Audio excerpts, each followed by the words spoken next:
আজকের প্রথম খবরটা হলো রানীঘাটে বোলেরো পিকআপ অটোর মুখোমুখি মৃত্যু ৫ জনের।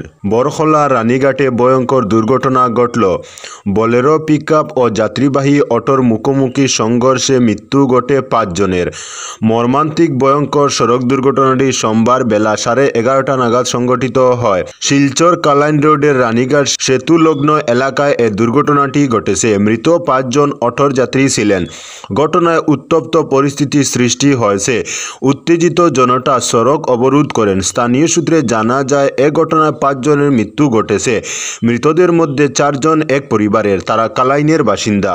মৃতরা হলেন জাকির উদ্দিন বয়স ৫৪ বছর, তার স্ত্রী রেজিয়া বেগম ৪৬ বছর বয়স, ছেলে দিলওয়ার হোসেন ২৮ বছর বয়স ও মেয়ে রেহানা বেগম ২৪ বছর বয়স। মৃত আরেক ব্যক্তি হলেন প্রতিবেশী তাহির উদ্দিন। আহত অটো চালকের নাম জানা যায়নি। মৃত কালাইন এলাকার বৈরবপুর হাতিরগড় গ্রামের বাসিন্দা। সোমবার বেলা 11:30 নাগাদ বোলেরো পিকআপ ও অটোর মুখোমুখি সংঘর্ষে মৃত্যু ঘটে তাদের। আজকের পরবর্তী খবরটি হলো ট্রাভেলারের ভেতর থেকে উদ্ধার খালাসির লাশ, চাঞ্চল্য।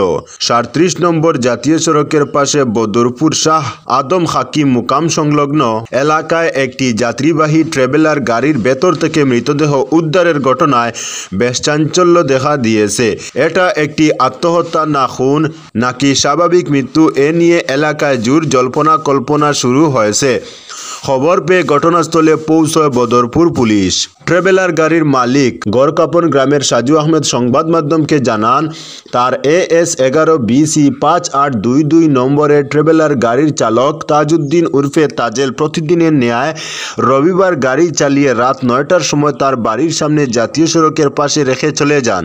পরে খালাসি বদরপুর থানার বরতল হেমারমুখের বাসিন্দা আমানুল্লাহ হক প্রতিদিনের ন্যায় গাড়িতে ঘুমিয়ে থাকে। সোমবার অন্যান্য দিনের মতো সকাল 6:30টায় চালক তাজেল গাড়িখানা বের করতে যথাস্থানে আসলে দেখতে পান গাড়ির ভেতরে খালাসি দুই দিকের সিটের মধ্যখানে নিচের দিকে মুখ দিয়ে পড়ে রয়েছে এবং চালকের ডাকে খালাসি কোনো প্রকার সাড়া দিচ্ছে না। অতঃপর চালক মালিক গাড়ি মালিককে বিষয়টি অবগত করান। গাড়ি মালিক সঙ্গে সঙ্গে সেখানে এসে উপস্থিত হয়ে ঘটনাটি প্রত্যক্ষ করে তিনি এবং গাড়ি চালক সুজা বদরপুর থানায় গিয়ে হাজির হয়ে বিষয়টি পুলিশ প্রশাসনকে জানান। ঘটনা শুনে বদরপুর থানার সেরেস্তা চরিত্র দাস, কনস্টেবল হরলাল চুতিয়া সহ পুলিশ দল সরজমিন পরিদর্শনের জন্য এসে উপস্থিত হয়ে প্রাথমিক তদন্ত করেন এবং বদরপুর চক্র আধিকারিককে জানান। এদিকে খবর পেয়ে ঘটনাস্থলে পৌঁছয় বদরপুর সার্কেল অফিসার কিংনেই নেম চানসান। ময়নাতদন্তের জন্য খালাসি আমানুল্লাহর মৃতদেহ করিমগঞ্জ সিভিল হাসপাতালে পাঠিয়ে দেন। আজকের পরবর্তী খবরটি হলো কাজীডহরে জল ট্যাঙ্কারের সঙ্গে বাইকের মুখোমুখি মৃত্যু যুবকের। শিলচর আইজল জাতীয় সড়কের কাজীডহরে ভয়ঙ্কর সড়ক দুর্ঘটনা ঘটল। জলের ট্যাঙ্কার ও বাইকের মুখোমুখি সংঘর্ষে মৃত্যু ঘটে বাইক চালকের। সোমবার এ দুর্ঘটনায় ঘটনাস্থলে মৃত্যু ঘটে আরেকজন সংকটজনক অবস্থায় অনিত সিং চৌহান 21 বছর বয়স নামে এক যুবকের। আহত হয়েছেন চমন সিং চৌহান, যার বয়স ছিল 22। মেনিপুর প্রথম খণ্ডের বাসিন্দা চম্পালাল চৌহানের ছেলে অনিত সিং। জানা যায় জন্ডু কনস্ট্রাকশনের জলের ট্যাঙ্কারের সঙ্গে জাতীয় সড়কের কাজীডহর 3য় খণ্ড মেনিপুর তেমাতায় সংঘর্ষ হয় বাইকের। এরপর উত্তেজিত জনতা সড়ক অবরোধ করেন। পৌঁছেন অতিরিক্ত পুলিশ সুপার সুব্রত সেন। আজকের পরবর্তী খবরটি হলো শপথ নিলেন প্রধান বিচারপতি খান্না। সুপ্রিম কোর্টের প্রধান বিচারপতি পদে শপথ নিলেন সঞ্জীব খান্না। রাষ্ট্রপতি ভবনে সোমবার শপথ গ্রহণ হল ভারতের 51তম প্রধান বিচারপতির। ছিলেন প্রধানমন্ত্রী নরেন্দ্র মোদী, কেন্দ্রীয় মন্ত্রী রাজনাথ সিং সহ অনেকেই। এর আগে প্রধান বিচারপতি ছিলেন DY চন্দ্রচূড়।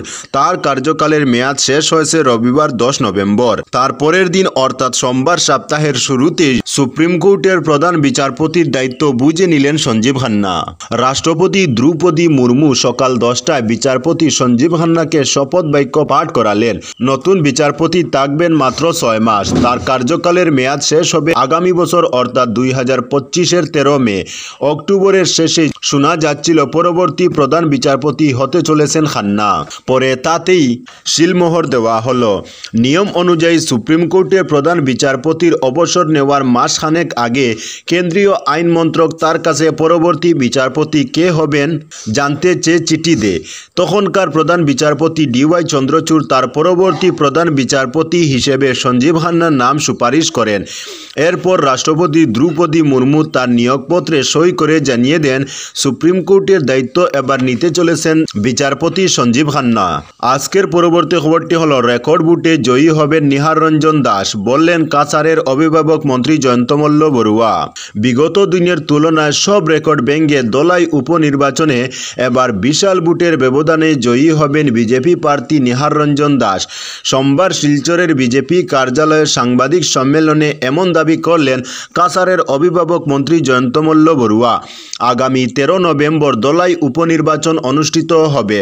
সোমবার প্রচারের অন্তিম দিনে কেন্দ্রে জোর তুলেছে দলীয় সমর্থকরা। সকলের মধ্যে উৎসাহ দেখা গেছে। প্রত্যেক জিবিতে মিছিল বের করা হয়েছে। শুরু থেকে শেষ পর্যন্ত শতাধিক মিছিল অনুষ্ঠিত হয়েছে দলাই বিধানসভা কেন্দ্রে। প্রচার অভিযানের শেষ কথা, অন্তিম দিনে 70 থেকে 80 হাজার সমর্থকরা মিছিলে অংশগ্রহণ করে দলাইয়ের বুকে ইতিহাস রচনা করেছেন বলেও জানিয়েছেন মন্ত্রী। দলাইয়ের জনগণকে ধন্যবাদ ও কৃতজ্ঞতা জ্ঞাপন করে গণতন্ত্রের হাতকে শক্তিশালী করতে বিজেপি প্রার্থী নিহার রঞ্জন দাসকে বিপুল সংখ্যক ভোটে জয়ী করতে সকলের সহযোগিতা কামনা করেছেন তিনি। আজকের পরবর্তী খবরটি হলো জিরিবামে মার ও কুকি বন্দুকধারীর সঙ্গে গুলির লড়াই, হত 10। জিরিবামে চলল গুলির লড়াই, একের পর এক মৃত্যু, এক কথায় মৃত্যুর মিছিল। সিআরপিএফ এর গুলিতে 10 জন বন্দুকধারীর মৃত্যু ঘটল। শহীদ হয়েছেন এক সিআরপিএফ।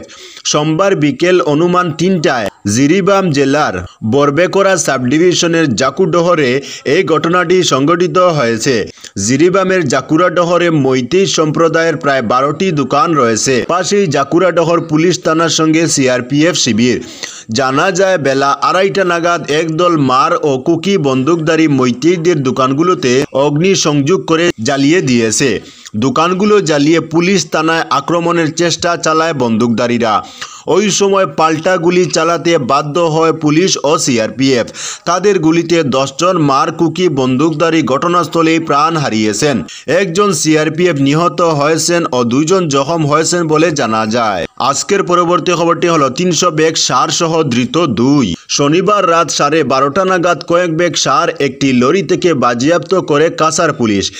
MZ01N 6276 নম্বরের একটি গাড়ি আটক করে তল্লাশি চালিয়ে অবৈধভাবে কোনো অবৈধ নথিপত্র ছাড়াই 300 ব্যাগ অবৈধ সার বোঝাই বাজেয়াপ্ত করা হয়। নজমুল হক তালুকদার ও মিটন আহমেদ লস্কর নামে 2 জনকে আটক করে পুলিশ। দলাই চান্নিঘাটের বাসিন্দা। 300 ব্যাগ অবৈধ সার, 12 ডিএপি গাড়ি সহ বাজেয়াপ্ত করা হয়েছে এবং উল্লেখিত অভিযুক্ত ব্যক্তিদের গ্রেফতার করে পরবর্তী আইনি পদক্ষেপ নেওয়া হচ্ছে। তো বন্ধুরা, আজকের জন্য এতটুকু। পরবর্তী কোনো নতুন ভিডিওতে দেখা হবে, তখন অবধি ধন্যবাদ।